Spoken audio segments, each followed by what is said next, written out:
Last week gold के लिए बड़ा हिस्टोरिकल था। गोल्ड की प्राइसेस जो हैं लास्ट वीक में 5200 डॉलर से कम होके तकरीबन 45-75 डॉलर पे क्लोज हुई हैं इस फ्राइडे को।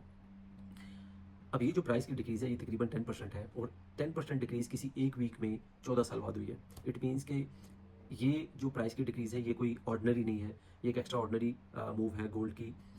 अब क्वेश्चन ये आता है कि आमतौर पर इन्वेस्टर ये अज्यूम करते हैं कि गोल्ड एक सेफ हेवन है। सेफ हेवन होने का मतलब ये है कि जब कभी इंटरनेशनल जियोपॉलिटिकल पोजीशंस ख़राब होती हैं, जब भी कभी जंगें लगती हैं या ऐसा की सिचुएशन आती है तो गोल्ड की प्राइस ऊपर जाती है।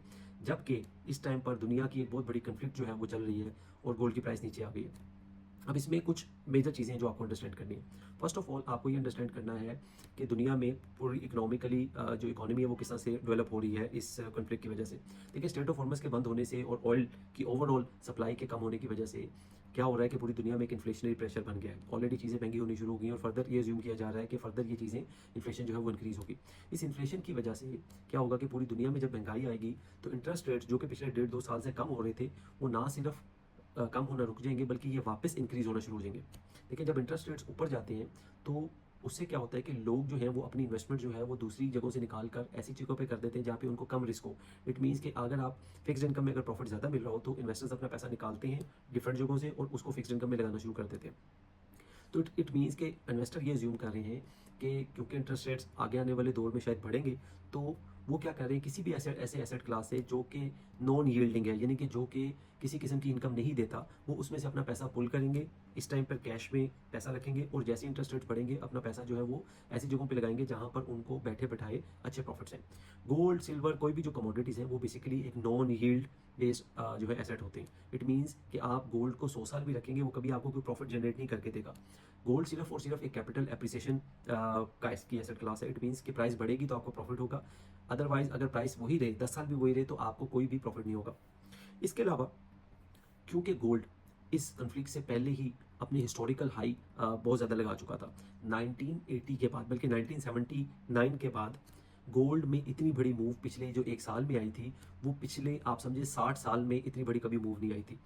ये एक और फैक्टर है गोल्ड की प्राइस के नीचे जाने का। देखिए, गोल्ड ने ऑलरेडी बहुत सारे फैक्टर्स अपनी प्राइस के अंदर काउंट कर लिए हुए थे, जिसमें जियोपॉलिटिकल रिस्क हो गया, जिसमें इंटरेस्ट रेट्स हो गए और बहुत सी ऐसी चीज़ें जो कि गोल्ड की प्राइस में ऑलरेडी प्राइस इन हो चुकी हुई थी। बल्कि गोल्ड जो था वो अपनी तमाम रिस्क को फैक्टर करने के अलावा एडिशनली ऊपर जा चुका हुआ था।